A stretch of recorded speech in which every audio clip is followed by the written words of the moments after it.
Assalamualaikum warahmatullahi wabarakatuh. Halo anak-anak, bagaimana kabar kalian hari ini? Semoga selalu dalam keadaan sehat ya. Amin. Pada video kali ini kita akan melanjutkan materi kemarin. Tapi sebelum itu kita membaca doa sebelum belajar terlebih dahulu ya. Bismillahirrahmanirrahim. Rabbi zidni ilman warzuqni fahma. Artinya, ya Allah, tambahkanlah ilmu kepadaku dan beri aku pemahaman. Amin. Nah, kita memasuki pelajaran 2 dengan tema beriman kepada Allah dan Rasul-Nya, dengan subtema beriman kepada Rasul Allah Subhanahu wa Ta'ala. Adapun yang kita pelajari hari ini yaitu yang pertama, iman kepada Rasul Allah, yang kedua, nama-nama Rasul Allah, yang ketiga, Rasul Ulul Azmi, dan yang keempat, sifat-sifat Nabi dan Rasul. Materi yang pertama yaitu beriman kepada Rasul Allah Subhanahu wa Ta'ala. Minggu lalu Ibu sudah menjelaskan apa itu iman. Iman artinya percaya. Sedangkan jumlah rukun iman itu ada 6. Nah, iman kepada Rasul Allah ini merupakan rukun iman yang keempat. Diingat ya, iman kepada Rasul Allah termasuk rukun iman yang keempat. Sedangkan beriman kepada Rasul artinya kita meyakini dengan sebenar-benarnya bahwa para Rasul Allah itu adalah utusan Allah Subhanahu wa Ta'ala. Jadi kita harus yakin bahwa Rasul-Rasul pilihan Allah itu adalah utusan Allah Subhanahu wa Ta'ala. Sebagai seorang muslim, kita harus percaya kepada Rasul-Rasul Allah yang telah membawa risalah kepada umat manusia. Nah, adapun cara beriman kepada Rasul Allah ini yaitu yang pertama, menaati dan menjalankan segala ajaran Rasul-Rasul Allah. Yang kedua, meneladani perilaku Rasul-Rasul Allah. Yang ketiga, menjauhi segala larangan Rasul-Rasul Allah dan lain sebagainya. Adapun perbedaan Nabi dan Rasul. Nah, sebenarnya Nabi dan Rasul ini adalah sama-sama seorang laki-laki pilihan Allah yang mendapatkan wahyu dari Allah Subhanahu wa Ta'ala. Ada di antara mereka yang mendapatkan wahyu dari Allah untuk disampaikan kepada diri mereka sendiri. Dan ada juga yang mendapat wahyu dari Allah untuk disampaikan kepada umat manusia. Adapun perbedaan Nabi dan Rasul ini yaitu Nabi artinya menerima wahyu dari Allah untuk diri sendiri. Sedangkan Rasul artinya menerima wahyu dari Allah untuk diri sendiri dan umatnya. Jadi, perbedaan Nabi dan Rasul ini adalah Nabi belum tentu Rasul, akan tetapi Rasul sudah tentu seorang Nabi. Yang kedua, nama-nama Nabi dan Rasul. Biasanya, kita juga menyebut seorang Rasul Allah dengan sebutan Nabi, yaitu orang yang menyampaikan wahyu untuk diri sendiri. Jumlah Nabi dan Rasul yang tercantum dalam Al-Quran dan wajib kita ketahui itu berjumlah 25 Nabi dan Rasul.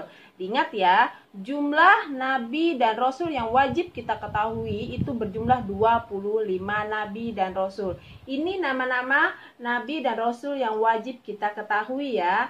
Nah, Ibu mempunyai lagu nih. Nanti kita nyanyikan bersama ya, lagu 25 Nabi dan Rasul. Mari kita simak bersama.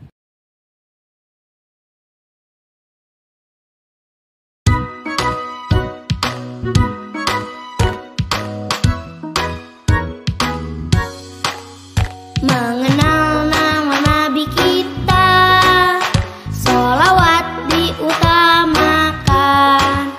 Sahabat ayo diingat, Nabi Adam sampai Muhammad. Allah muliakan Nabi, menjamin surga. Adam, Iblis,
Tadi sudah kita dengarkan bersama ya, lagu 25 nama-nama Nabi dan Rasul.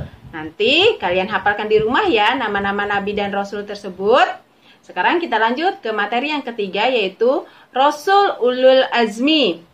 Ulul Azmi adalah suatu gelar kenabian yang diberikan kepada Rasul Allah yang memiliki ketabahan dan keuletan yang luar biasa dalam berdakwah, menyampaikan ajaran Allah Subhanahu wa Ta'ala.